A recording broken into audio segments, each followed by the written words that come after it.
Bem-vindo ao nosso canal Cristão Integral, uma fé que pensa e uma mente que ama a Deus. Hoje, a gente vai mergulhar em um dos temas talvez mais difíceis, mas também mais transformadores da nossa caminhada, o sofrimento. E mais importante, como é que se encontra paz bem no meio da tempestade? Uma paz que, sinceramente, não faz sentido para o mundo. Sabe, o sofrimento, ele é um grande mistério. A gente passa a vida toda tentando entender o porquê das coisas, né? Buscando uma resposta que finalmente faça a dor parar de doer. Mas a missionária Elisabeth Elliot, uma mulher que conheceu a perda de uma forma brutal, nos mostra um caminho bem diferente. Não é o caminho de tentar explicar, mas o caminho de aceitar. E calma, não é uma aceitação de cabeça baixa de quem desistiu. Pelo contrário, é um ato de coragem, de confiança total naquele que tem um universo inteiro nas mãos. Hoje, nós vamos fundo no terceiro capítulo do livro dela, O Sofrimento Nunca é em Vão, para descobrir juntos como a aceitação pode ser, de fato, a chave para essa paz. E para começar, a Elisabeth Elliot já chega com os dois pés na porta. Ela não vem com teoria, não. Ela conta uma história real, uma história que pode até deixar a gente meio desconfortável. É sobre o terceiro marido dela, o Lars Gren. Imagina a cena, eles estão num evento, um café da manhã, e o Lars está procurando o lugar dele. Chega uma senhora, toda organizadora, conferindo os nomes, aí ela pergunta o nome dele. Ele diz, bem, eu também sou um Elliot. A mulher fica confusa, claro. O senhor é o marido da palestrante? Ele confirma. Ela, mais intrigada ainda, fala, ué, que estranho, pensei que seu sobrenome fosse outro. E o Lars, com uma calma impressionante, responde, ah sim, meu sobrenome é Gren, sabe, é que eu sou o terceiro marido. Aí a expressão da mulher muda na hora. Com uma seriedade que chega a ser engraçada, ela diz, puxa vida, mas nós só temos um lugar reservado. E é aqui que vem a resposta do Lars, que resume perfeitamente a paz que a gente vai estudar hoje. Acredito que a senhora não precise se preocupar com isso. Os outros dois estão mortos. Não acho que eles vão aparecer. Dá para imaginar o choque da mulher, né? E talvez a gente também fique um pouco chocado. Poxa, como é que alguém consegue falar de uma perda tão gigantesca com essa leveza, com essa paz que soa quase como falta de respeito? E essa história nos coloca bem no centro da questão. Essa paz toda não vinha de insensibilidade, de jeito nenhum. Uma vez, outras viúvas perguntaram para Elizabeth como ela conseguia não comparar os maridos. E a resposta dela foi de uma honestidade brutal. Eu não consigo. Ela admitia que comparava sim, e que nunca teria se casado com Lars se ele não fosse um homem à altura dos outros dois.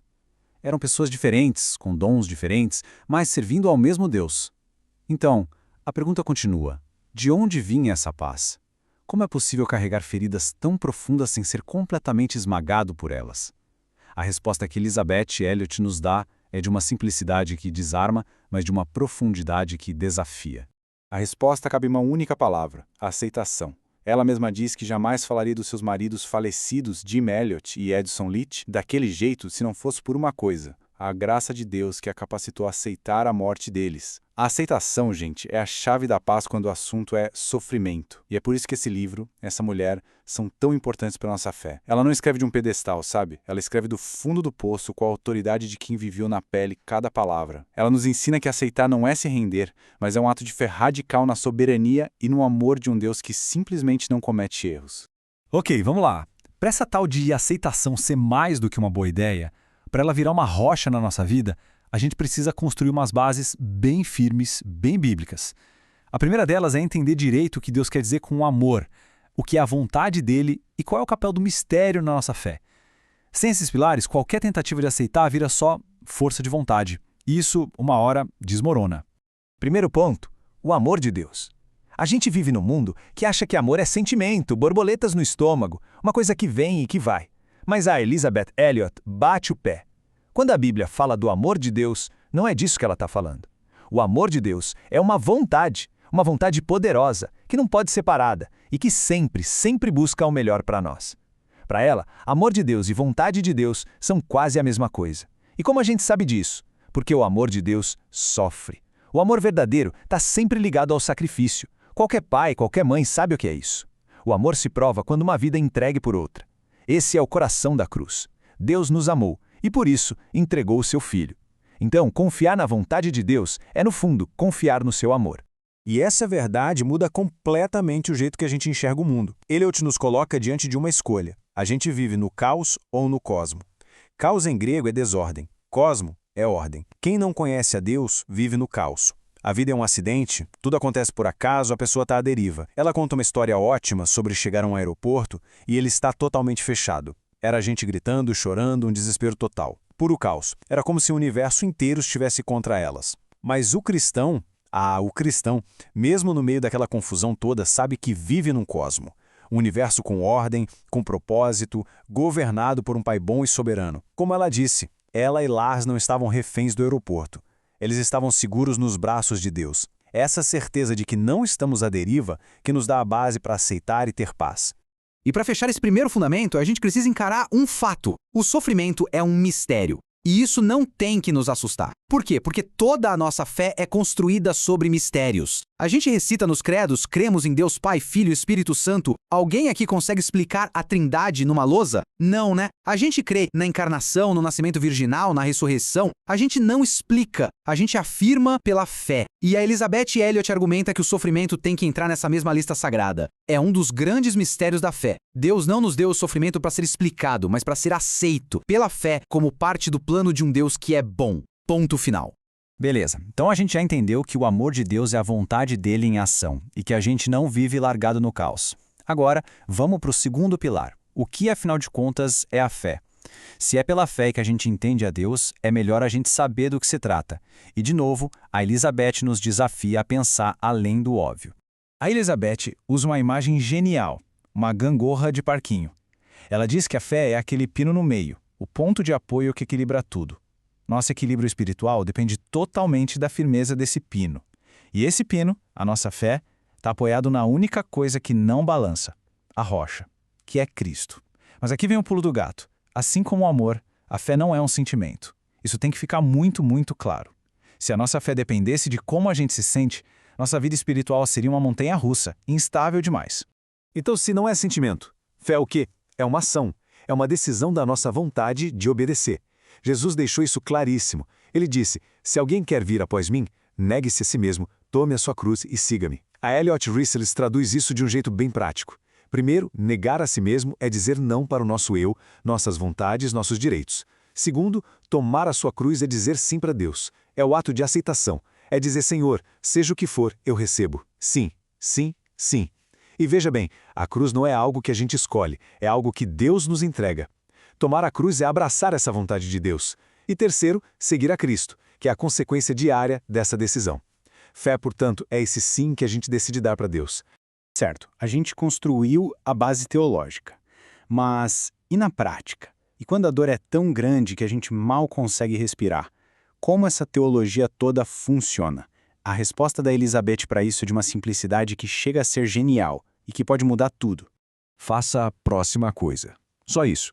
Essa frase, encontrada numa antiga casa na Inglaterra, virou o lema de sobrevivência da Elizabeth Elliot. Ela dizia que não conhecia a receita mais simples e mais pé no chão para encontrar paz e alívio da ansiedade. Faça a próxima coisa. Isso ajudou a atravessar mais momentos de agonia do que qualquer outra coisa. Pensa bem, quando a dor é avassaladora, pensar no amanhã, na próxima semana, é paralisante. Essa frase corta essa névoa.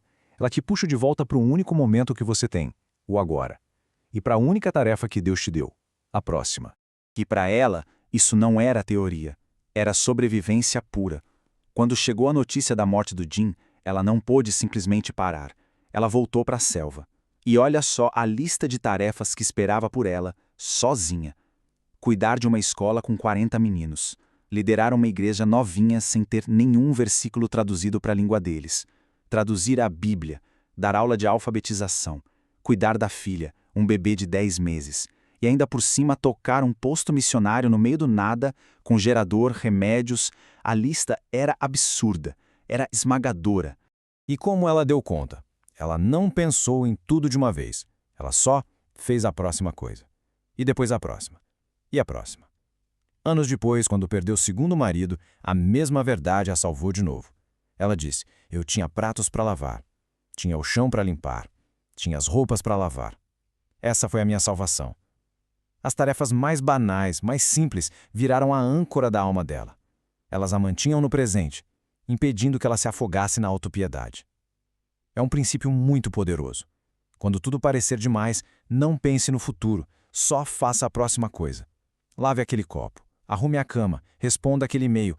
A obediência nas pequenas coisas nos fortalece para suportar as grandes. Agora a gente chega no coração da coisa, no ponto mais alto e talvez o mais difícil de todo esse ensino.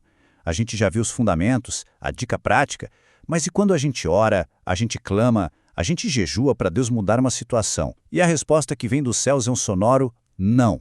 Como é que a gente aceita isso? Primeiro é importante dizer, não tem nada de errado em pedir para Deus aliviar a nossa dor. É bíblico, é correto levar nossos pedidos a Ele. O próprio apóstolo Paulo fez isso.